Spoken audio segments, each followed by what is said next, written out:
नमस्कार। मैं केसाराम, सहायक प्रोफेसर राजनीति विज्ञान, राजकीय महाविद्यालय बाड़मेर। हम अंतर्राष्ट्रीय राजनीति के सिद्धांतों पर व्याख्यानों के संबंध में चर्चा कर रहे हैं। आज का हमारा टॉपिक अंतर्राष्ट्रीय राजनीति के सिद्धांतों के अंतर्गत उदारवादी सिद्धांत की क्या भूमिका है, उदारवादी सिद्धांत की क्या मान्यताएं हैं, अंतर्राष्ट्रीय राजनीति के अंतर्गत उदारवादी सिद्धांत का किस प्रकार से विकास हुआ, इस पर हम आज चर्चा कर रहे हैं। इससे पहले हमने अंतर्राष्ट्रीय राजनीति के अंतर्गत यथार्थवादी सिद्धांत की भूमिका और यथार्थवादी सिद्धांत की अंतर्राष्ट्रीय राजनीति की संदर्भ में मान्यताओं के संदर्भ में बात की।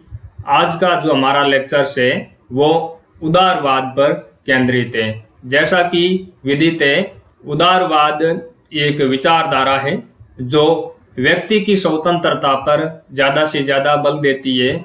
उदारवादी विचारधारा व्यक्ति की समृद्धि, व्यक्ति की प्रगति, व्यक्ति की स्वतंत्रता, व्यक्तियों के मध्य समानता, सहयोग, न्याय, इस बात पर बल देता है। उदारवाद की जो सिद्धांत है, राजनीतिक सिद्धांतों के अंतर्गत जॉन लॉक को उदारवाद का जनक माना जाता है। इस उदारवादी विचारधारा ने अंतर्राष्ट्रीय राजनीति के संबंधों को भी प्रभावित किया और उदारवाद के माध्यम से विचारकों ने अंतर्राष्ट्रीय राजनीति के अंतर्गत राज्यों के व्यवहारों को समझने का प्रयास किया। अंतर्राष्ट्रीय राजनीति में उदारवाद की जो सिद्धांत है वो यथार्थवादी सिद्धांत का एक विकल्प प्रस्तुत करता है, जहां यथार्थवादी सिद्धांतकारों का ये मानना था कि अंतर्राष्ट्रीय राजनीति शक्ति के संघर्ष पर आधारित है। अंतर्राष्ट्रीय राजनीति के अंतर्गत युद्ध एवं संघर्ष अनिवार्य है। उन युद्ध और संघर्ष को बैलेंस ऑफ पावर के माध्यम से रोका जा सकता है, यानी युद्ध को एक युद्ध के तरीके से ही रोका जा सकता है। लेकिन उदारवाद यथार्थवाद की इस मान्यता से इत्तेफाक नहीं रखता। उदारवाद का मानना है कि अंतर्राष्ट्रीय राजनीति पावर पॉलिटिक्स पर आधारित राजनीति नहीं है। अंतर्राष्ट्रीय राजनीति के अंतर्गत राज्यों के मध्य, व्यक्तियों के मध्य सहयोग करना संभव है। यह सहयोग किस तरीके से किया जा सकता है, इस बात पर उदारवाद फोकस करता है। उदारवाद का ये मानना है कि अंतर्राष्ट्रीय राजनीति की, अंतर्राष्ट्रीय व्यवस्था की युद्ध अनिवार्य विशेषता नहीं है। युद्ध से सभी राज्यों को नुकसान होता है।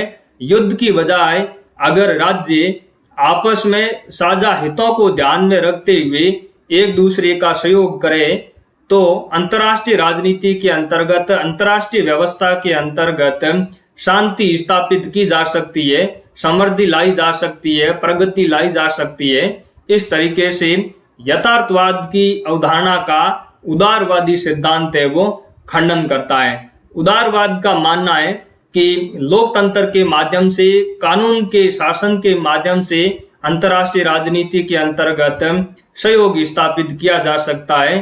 लोकतांत्रिक शासन व्यवस्था है वो कानून के शासन को बढ़ावा देती है और कानून का शासन और लोकतंत्र ये दोनों ही ऐसी अवधारणा है जो व्यक्तियों को और राज्यों को शांति और सहयोग की ओर अग्रसर करती है। तो उदारवाद का ये मानना है कि राज्य हमेशा संघर्ष नहीं करते, व्यक्तियों के कुछ साझा हित होते हैं। राज्य चूंकि व्यक्तियों का ही एक समूह है तो राज्यों के भी साझा हित होते हैं। उन साझा हितों के आधार पर राज्यों के मध्य सहयोग को बढ़ावा दिया जा सकता है। ये उदारवाद की मान्यता है।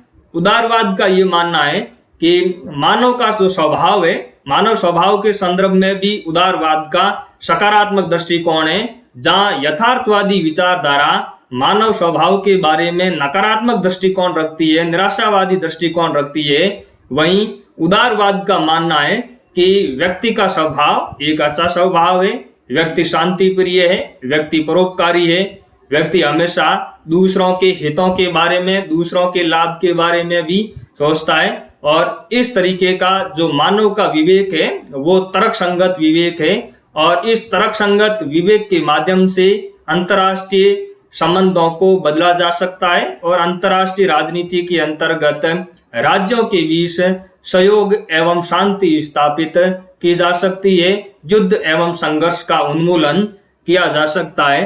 अंतर्राष्ट्रीय राजनीति के अंतर्गत उदारवाद अंतर्राष्ट्रीय संस्थाओं की स्थापना पर भी बल देता है। उदारवाद का ये मानना है कि अगर अंतर्राष्ट्रीय व्यवस्था के अंतर्गत अंतर्राष्ट्रीय संस्थाओं को स्थापित किया जाए और इन अंतर्राष्ट्रीय संस्थाओं की स्थापना के अंतर्गत राज्यों की भागीदारी हो और राज्य इन अंतर्राष्ट्रीय संस्थाओं के नियमों और मानदंडों का पालन करेंगे, तो अंतर्राष्ट्रीय राजनीति के अंतर्गत निसंदेह युद्ध और संघर्ष को समाप्त किया जा सकता है और शांति लाई जा सकती है। अंतर्राष्ट्रीय व्यवस्था के अंतर्गत प्रगति संभव है।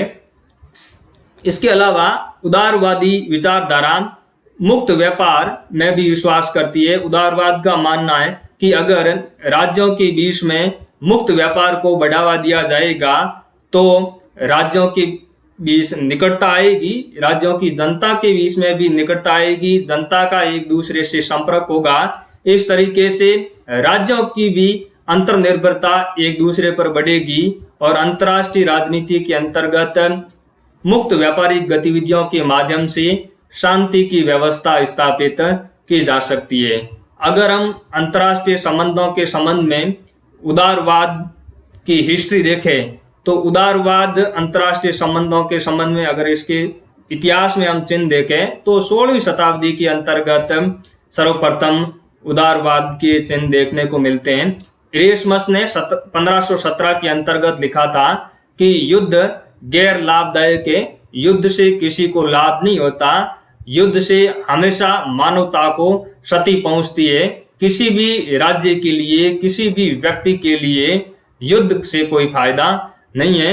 युद्धों का अंतर्राष्ट्रीय संबंधों के अंतर्गत उन्मूलन होना चाहिए। थॉमस पेन ने 1693 के अंतर्गत इस बात पर बल दिया कि यूरोप के अंतर्गत राज्यों के ऊपर एक राज्यों की संसद यानी डाइट की गठन किया जाए और ये डाइट राज्यों के मध्य होने वाले विवादों का समाधान कर सके।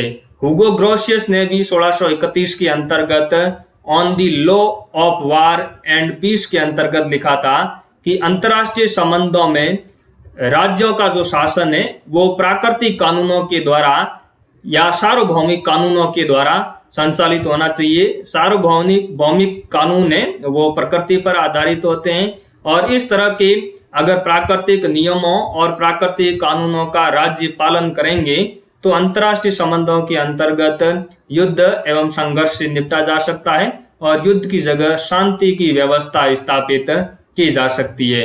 इमैनुअल कांट की जो परपेचुअल पीस थीसिस थी ये 1795 के अंतर्गत प्रकाशित हुई। ये अंतर्राष्ट्रीय संबंधों के अंतर्गत एक महत्वपूर्ण थीसिस है। इस थीसिस के अंतर्गत इमैनुअल कांट ने युद्ध का उन्मूलन कैसे किया जाए, एक शांतिपूर्ण अंतर्राष्ट्रीय व्यवस्था की स्थापना किस तरीके से की जा सकती है, इसका दार्शनिक रूप से चित्रण करने का प्रयास किया। हम अगर अंतर्राष्ट्रीय राजनीति के अंतर्गत उदारवादी सिद्धांत का विकास देखें तो उदारवाद के संबंध में जो अंतर्राष्ट्रीय राजनीति में उदारवाद की पहली धारा थी वो थी उदार अंतर्राष्ट्रीयतावाद, लिबरल इंटरनेशनलिज्म। ये धारा 16वीं शताब्दी से लेकर 19वीं शताब्दी के अंत तक प्रभावी रही। यानी जब प्रथम विश्व युद्ध हुआ उसे पहले की जो उदारवादी चिंतन है अंतर्राष्ट्रीय संबंधों के अंतर्गत उसको सामान्यतः लिबरल इंटरनेशनलिज्म के नाम से जाना जाता है। जब प्रथम विश्व युद्ध की समाप्ति हुई 1918 के अंतर्गत तो इस प्रथम विश्व युद्ध की समाप्ति के बाद अंतर्राष्ट्रीय संबंधों के अंतर्गत उदारवाद की जो एक नवीन धारा विकसित हुई, वुड्रो विल्सन ने 1918 के अंतर्गत जो अपना 14 सूत्री कार्यक्रम प्रस्तुत किया जिसकी हमने पहले आदर्शवाद के सिद्धांत के अंतर्गत व्याख्यान में चर्चा भी की। तो इस वुड्रो विल्सन के 14 सूत्री सिद्धांत से अंतर्राष्ट्रीय संबंधों के अंतर्गत आदर्शवाद की नींव पड़ती है और ये उदार अंतर्राष्ट्रीयतावाद का ही एक हिस्सा माना जाता है। यानी दो विश्व युद्धों के बीच, पहले विश्व युद्ध से लेकर दूसरे विश्व युद्ध के बीच उदारवाद की जो अंतर्राष्ट्रीय संबंधों के संदर्भ में धारा रही उसे हम आदर्शवाद के नाम से जानते हैं। तीसरी धारा उदार संस्थावाद, लिबरल इंस्टीट्यूशनलिज्म। उदारवाद की यह तीसरी धारा 1940 के दशक में विकसित हुई और इस 1940 के दशक में उदार संस्थावाद के अंतर्गत जो सिद्धांत विकसित हुआ वो था एकीकरण का सिद्धांत। इस एकीकरण के सिद्धांत के अंतर्गत प्रकार्यवादी सिद्धांत और नव प्रकार्यवादी सिद्धांत का विकास हुआ। इन सिद्धांतों ने इस बात पर जोर दिया कि राज्यों के मध्य आर्थिक एकीकरण या राजनीतिक एकीकरण किया जाए तो अंतर्राष्ट्रीय संबंधों के क्षेत्र में युद्धों का उन्मूलन किया जा सकता है, संघर्षों से निपटा जा सकता है और अंतर्राष्ट्रीय व्यवस्था के अंतर्गत राज्य शांति और समृद्धि की तरफ बढ़ सकते हैं। 1970 के दशक के अंतर्गत इसी उदारवाद की एक नई धारा विकसित हुई, उदार संस्थावाद के रूप में ही, जिसे हम नव उदारवाद कहते हैं। अमेरिकी विद्वान रॉबर्ट कोहेन और जोसेफ नाई, इन विद्वानों के चिंतन में नव उदारवादी चिंतन को देखा जा सकता है। नव उदारवादी जो विचारधारा जो सिद्धांत है वो नव यथार्थवाद के एक विकल्प के रूप में देखा जा सकता है।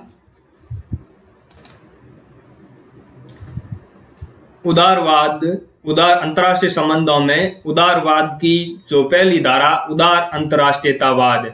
इस उदार अंतर्राष्ट्रीयतावाद का जो विकास है वो 16वीं शताब्दी से लेकर 19वीं शताब्दी तक देखा जा सकता है और इसके उदार अंतर्राष्ट्रीयतावाद के जो दो प्रमुख सिद्धांतकार हैं वो है इमैनुअल कांट और जर्मी बेंथम। इस उदार अंतर्राष्ट्रीयतावाद के सिद्धांतकारों का ये मानना था कि ये जो अंतर्राष्ट्रीय व्यवस्था है इसकी जो प्राकृतिक व्यवस्था थी इसको अलोकतांत्रिक राज्य नेतृत्वकर्ताओं ने और शक्ति संतुलन जैसी पुरानी नीतियों के माध्यम से दूषित कर दिया गया है, भ्रष्ट कर दिया गया है और यही अलोकतांत्रिक राज्यों की शासन व्यवस्था और शक्ति संतुलन की जो व्यवस्था है इसी के अंतर्गत युद्ध एवं संघर्ष के कारणों को ढूंढा जा सकता है। तो उदार अंतर्राष्ट्रीयतावाद ये कहता है कि अंतर्राष्ट्रीय संबंधों में शांति कैसे स्थापित की जा सकती है। तो इनका मानना है कि विश्व के लोगों के मध्य अगर व्यापार को बढ़ावा दिया जाए, परिवहन को बढ़ावा दिया जाए तो लोगों के मध्य संपर्क स्थापित होगा और लोगों के मध्य व्यापार और परिवहन के माध्यम से ये जो संपर्क स्थापित होगा इसके फलस्वरूप वैश्विक व्यवस्था के अंतर्गत शांति एवं प्रगति की संभावना देखी जा सकती है। इमैनुअल कांट, जिसकी अभी हमने बात करी, इमैनुअल कांट ने अपनी पुस्तक परपेचुअल पीस थीसिस के अंतर्गत विद्यमान जो अंतर्राष्ट्रीय व्यवस्था है उसको क्रूरता या जंगलीपन की कानून विहीन स्थिति कहा। यानी कांट का ये मानना था कि जिस तरह की अंतर्राष्ट्रीय व्यवस्था है उसमें राज्य जिस तरीके से व्यवहार कर रहे हैं राज्यों के ऊपर किसी तरह का कोई कानून नहीं है। तो इस स्थिति से कैसे निपटा जा सकता है, अंतर्राष्ट्रीय व्यवस्था के अंतर्गत युद्धों का उन्मूलन किस तरीके से किया जा सकता है, इस बात का दार्शनिक रूप से चित्रण इमैनुअल कांट ने अपनी ये जो थीसिस थी परपेचुअल पीस थीसिस जो 1795 के अंतर्गत प्रकाशित हुई, इसमें इमैनुअल कांट ने ये कहा कि जो अंतर्राष्ट्रीय संबंधों के अंतर्गत राज्यों के बीच में गुप्त समझौते होते हैं उनको समाप्त किया जाए, क्योंकि दो राज्यों या दो से अधिक राज्यों के बीच में इस तरह के जो गुप्त समझौते होते हैं ये अन्य राज्यों के बीच में भय को बढ़ावा देते हैं, अविश्वास को बढ़ावा देते हैं और इस तरह के गुप्त समझौते राज्यों को संघर्ष की ओर धकेलते हैं, युद्ध की ओर धकेलते हैं। एक राज्य दूसरे राज्य का अधिग्रहण न करे, अंतर्राष्ट्रीय व्यवस्था के अंतर्गत राज्यों के पास में जो सेनाएं हैं उन सेनाओं का धीरे धीरे समाप्त कर दिया जाए तो अंतर्राष्ट्रीय व्यवस्था के अंतर्गत शांति स्थापित की जा सकती है। कोई राज्य दूसरे राज्य के संविधान या शासन में हस्तक्षेप ना करे या युद्ध के समय अनैतिक साधनों का प्रयोग राज्यों को नहीं करना चाहिए। कांट ये कहता है कि अगर युद्ध के समय राज्य अनैतिक साधनों का इस्तेमाल करेंगे तो राज्यों के बीच में भय का वातावरण बढ़ेगा, अविश्वास का वातावरण बढ़ेगा और यह भय और अविश्वास का वातावरण आगे भी युद्धों को निरंतर जारी रखेगा। तो इस तरह के अनैतिक साधनों का इस्तेमाल राज्यों को नहीं करना चाहिए। युद्ध के समय में भी राज्यों को नैतिक साधनों का इस्तेमाल करना चाहिए। तो इस तरीके से कांट ये कहता है कि अंतर्राष्ट्रीय संबंधों में युद्ध का उन्मूलन किया जा सकता है। लेकिन अंतिम रूप से इमैनुअल कांट ने अपनी इस पुस्तक परपेचुअल पीस थीसिस के अंतर्गत 3 बातों का जिक्र किया जिसके माध्यम से अंतर्राष्ट्रीय शांति स्थापित की जा सकती है, जिसकी चर्चा हमने आदर्शवादी सिद्धांत के अंतर्गत अलग से व्याख्यान के अंतर्गत की। कांट ये कहता है कि प्रत्येक राज्य का संविधान गणतांत्रिक संविधान होना चाहिए। अगर प्रत्येक राज्य का संविधान गणतंत्र पर आधारित होगा तो वहां पर जनता की सर्वोच्चता होगी, और जनता अगर सर्वोच्च होगी तो राज्य है वो युद्ध की ओर नहीं बढ़ेंगे, राज्य हमेशा शांति की ओर बढ़ने का प्रयास करेंगे। दूसरी बात इमैनुअल कांट ने ये कही कि राष्ट्रों के जो अधिकार है वो एक शांतिपूर्ण संघ पर आधारित होने चाहिए। राज्यों को मिलकर एक शांतिपूर्ण संघ का गठन करना चाहिए और उस शांतिपूर्ण संघ के अधीन रहते हुए ही राज्यों को अपने अधिकारों का इस्तेमाल करना चाहिए। तीसरी बात इमैनुअल कांट ने ये कही कि सर्वदेशीय अधिकार होने चाहिए, यानी लोगों के अधिकार एक यूनिवर्सल कम्युनिटी पर आधारित होने चाहिए और प्रत्येक व्यक्ति को दूसरे व्यक्ति के अधिकारों का सम्मान करना चाहिए।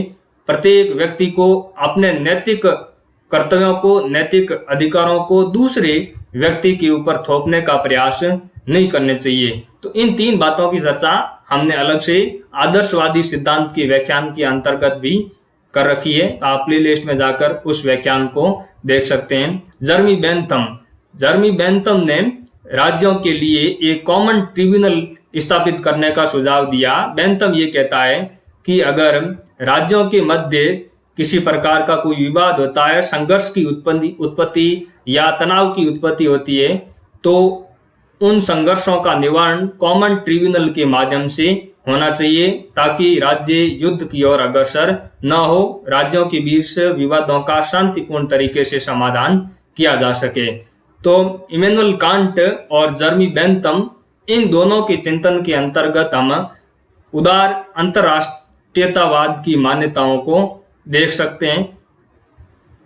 जब फर्स्ट वर्ल्ड वॉर हुआ, फर्स्ट वर्ल्ड वॉर की समाप्ति के बाद अंतर्राष्ट्रीय संबंधों के अंतर्गत उदारवाद की जो धारा विकसित हुई उसको लोकप्रिय रूप में आदर्शवाद के नाम से जाना जाता है।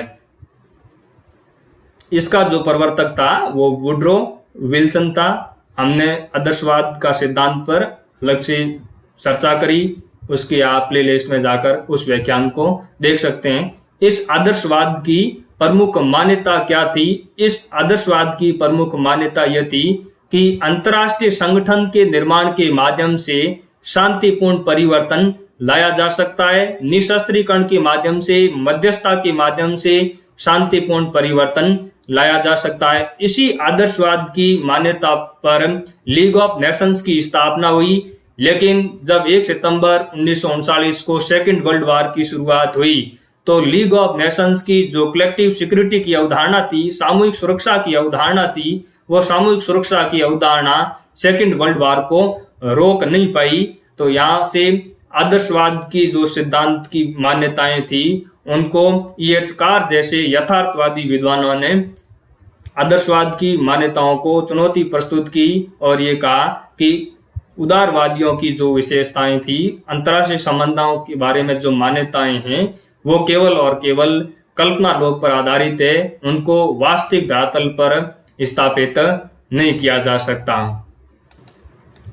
जब league of Nations second world war को रोकने में फेल हो गई और उदारवाद की मान्यताओं को यथार्थवादी सिद्धांतकारों ने चुनौती भी प्रस्तुत की। 1940 के दशक के अंतर्गत उदारवाद की एक नवीन शाखा की उत्पत्ति हुई जिसको उदार संस्थावाद के रूप में जाना जाता है। ये उदारवाद का एक तीसरा पैटर्न था जो 1940 के दशक में अस्तित्व में आया। उदार संस्थावादियों ने यह पाया कि अंतर्राष्ट्रीय संस्थाओं ने अनेक कार्य किए जिसको सामान्यतः राज्य संपन्न नहीं कर सकते थे, और उदार संस्थावादियों की इस मान्यता ने यूरोप में एकीकरण सिद्धांत को बढ़ावा दिया और अमेरिका के अंतर्गत बहुलवादी सिद्धांत का विकास किया। तो 1940 के दशक के अंतर्गत डेविड मिटनी जैसे विचारकों ने एकीकरण सिद्धांत दिया, और इस एकीकरण सिद्धांत की कड़ी में उदारवाद की शाखा के रूप में प्रकार्यवाद और नव प्रकार्यवाद जैसे सिद्धांतों का विकास हुआ, और इसी के परिणाम स्वरूप 1970 के दशक के अंतर्गत नव उदारवादी सिद्धांत का विकास हुआ। इस नव उदारवादी चिंतन को रॉबर्ट कोहेन और जोसेफ नाई जैसे विद्वानों के साथ जोड़कर देखा जाता है। इन नव उदारवादियों की ये मान्यताएं थी कि अंतर्राष्ट्रीय राजनीति के अंतर्गत राज्य ही एकमात्र कर्ता नहीं है, राज्य ही एकमात्र एक्टर्स नहीं है। राज्य के अलावा गैर सरकारी संगठन, पारराष्ट्रीय संगठन जैसे अनेक ऐसे संगठन हैं जो राज्यों की तरह ही, राज्यों के समानांतर रूप में ही अंतर्राष्ट्रीय संबंधों के अंतर्गत भूमिका निभा रहे हैं, और अंतर्राष्ट्रीय संबंधों के अंतर्गत राज्यों के अलावा गैर राज्यकर्ता नॉन स्टेट एक्टर्स से वो भी अपनी महत्वपूर्ण भूमिका निभा रहे हैं, जिसके परिणाम स्वरूप अंतर्राष्ट्रीय संबंधों के अंतर्गत एक तरह की अंतर्निर्भरता की उत्पत्ति हुई है। तो इस तरह का नव उदारवादी सिद्धांत अंतर्राष्ट्रीय राजनीति के अंतर्गत विकसित हुआ। ये नव उदारवादी सिद्धांत उदारवाद की मान्यताओं पर ही आधारित था, लेकिन इसने उदारवाद की जो पुरानी मान्यताएं थी उसके अंतर्गत कुछ नवीन मान्यताओं को भी शामिल किया। तो अगले व्याख्यान के अंतर्गत हम प्रकार्यवादी सिद्धांत, नव प्रकार्यवादी सिद्धांत और नव उदारवादी सिद्धांत के बारे में चर्चा करेंगे। धन्यवाद। उम्मीद करता हूं कि आपको उदारवादी चिंतन अंतर्राष्ट्रीय राजनीति के अंतर्गत समझ में आया होगा कि उदारवाद की केंद्रीय मान्यताएं क्या है और अंतर्राष्ट्रीय संबंधों के अंतर्गत उदारवादी सिद्धांत का विकास किस तरीके से हुआ। धन्यवाद।